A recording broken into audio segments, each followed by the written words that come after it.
ଅକ୍ଷୟ ତୃତୀୟା ବା ଅକ୍ଷୟ ହେଉଛି ଚଷା ପୁଅର ପର୍ବ ଆଉ ଗର୍ବ। ଓଡ଼ିଶା ଏକ କୃଷି ପ୍ରଧାନ ରାଜ୍ୟ ଭାବେ ବେଶ୍ ଜଣାଶୁଣା। ତେଣୁ ବୈଶାଖ ମାସ ଶୁକ୍ଳ ପକ୍ଷ ତୃତୀୟା ତିଥିଟି ପାଇଁ ଥାଏ ଅନେକ ପ୍ରତୀକ୍ଷା। ଗାଁର ଚାଷୀଟିଏ କୃଷିକର୍ମର ଅୟମାରମ୍ଭ କରିଥାଏ ଏହି ଦିନ। ଅକ୍ଷୟ ତୃତୀୟାର ଶୁଭ ବେଳାରେ ମଞ୍ଜି ବୁଣା ଅନୁକୂଳ ହୁଏ, ଯେଉଁଟିକୁ କୁହାଯାଏ ଅକ୍ଷି ମୁଠା। ଏହି ଶୁଭ ତିଥିରେ ଚାଷ କାମ ଆରମ୍ଭ କଲେ ଭଲ ଫସଲ ସହିତ ଅନ୍ୟ ଯେକୌଣସି କାମ ଅନୁକୂଳ କଲେ ଶୁଭ ଫଳ ମିଳେ ବୋଲି ରହିଛି ବିଶ୍ୱାସ। ଚାଷ କାମ ସହିତ ଜଡ଼ିତ ଅନେକ ପର୍ବପର୍ବାଣୀ ପାଳନ ହୋଇଥାଏ ଓଡ଼ିଶାରେ। କେବଳ ସେଇଥିପାଇଁ ଶୁଭ ବେଳାରେ ଚାଷ ଆରମ୍ଭ ଠାରୁ ଭଲ ଫସଲ ଅମଳ ପାଇଁ ବି କରାଯାଏ ବିଭିନ୍ନ ପୂଜାର୍ଚ୍ଚନା। ଅକ୍ଷୟ ତୃତୀୟା ବା ଅକ୍ଷୟ ତୃତୀୟା ଓଡ଼ିଶାର ଅନ୍ୟତମ ଲୋକ ପର୍ବ। ଏହି ଦିନ ଚଷା ଭାଇ ଗାଈ ବଳଦ ସହ ହଳ ଲଙ୍ଗଳ ଆଦି କୃଷି ଉପକରଣ ଗୁଡ଼ିକୁ ଧୋଇ ସଜେଇ ଦିଏ ଫୁଲ, ସିନ୍ଦୁର ଓ ଚନ୍ଦନ ଲଗାଇ। ଏହାପରେ ଶୁଭ ଲଗ୍ନ ଦେଖି ହଳଦୀ, ଚନ୍ଦନ, ସିନ୍ଦୁର ବୋଳା ବିହନପୂର୍ଣ୍ଣ ମାଣ, ଗଉଣୀ ଓ ଟୋକଇ ମୁଣ୍ଡରେ ରଖି ଚଷା ଭାଇ ଯାଆନ୍ତି କ୍ଷେତକୁ। ସେଠାରେ ଲକ୍ଷ୍ମୀ ଠାକୁରାଣୀଙ୍କୁ ଭୋଗ ଲାଗି କରି ଏହି ନୈବେଦ୍ୟକୁ ଧାନ କିଆରୀର ଇଶାଣ କୋଣରେ ପୋତି ହଳ କରି ବୁଣନ୍ତି ବିହନ। ଧରିତ୍ରୀ ମାଆକୁ ପ୍ରଣାମ କରି ଆଶୀର୍ବାଦ ଭିକ୍ଷା କରନ୍ତି ଭଲ ଫସଲ ଫଳାଇବାକୁ। ମେଷ ସଂକ୍ରାନ୍ତି ପରେ ଓ ମିଥୁନ ସଂକ୍ରାନ୍ତି ପୂର୍ବରୁ ପଡ଼ୁଥିବା ଅକ୍ଷୟ ତୃତୀୟାକୁ ଗ୍ରହଣ କରାଯାଏ ବିହନ ବୁଣିବାର ଉପଯୁକ୍ତ ତିଥି ଭାବରେ।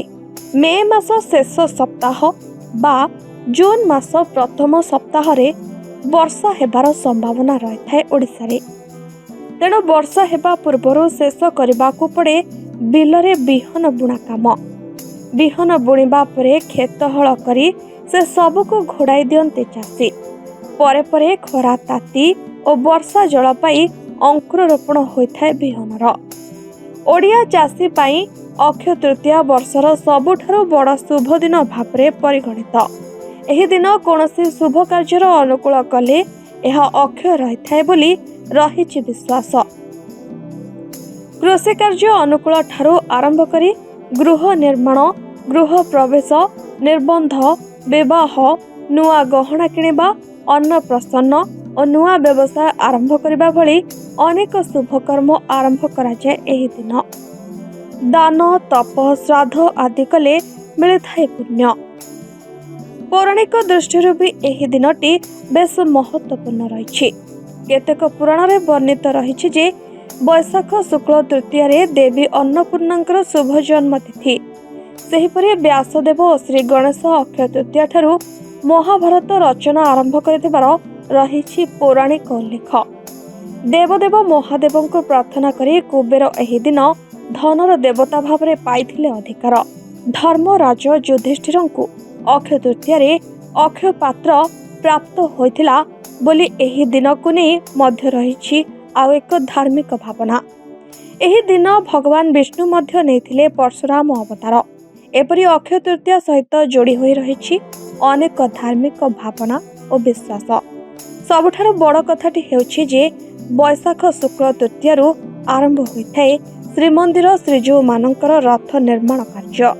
3 ରଥ, ତାଳଧ୍ୱଜ, ଦେବଦଳନ ଓ ନନ୍ଦିଘୋଷ ରଥ ପାଇଁ ଉଦ୍ଦିଷ୍ଟ ଧଉରା କାଠ ଗଣ୍ଡିରେ ମହାକାଳୀ ମନ୍ତ୍ରରେ ପୂଜିତ କୁରାଢ଼ୀ ସ୍ପର୍ଶ କରାଇବା ପରେ ଅନୁକୂଳ ହୋଇଥାଏ ରଥ ନିର୍ମାଣ କାମ।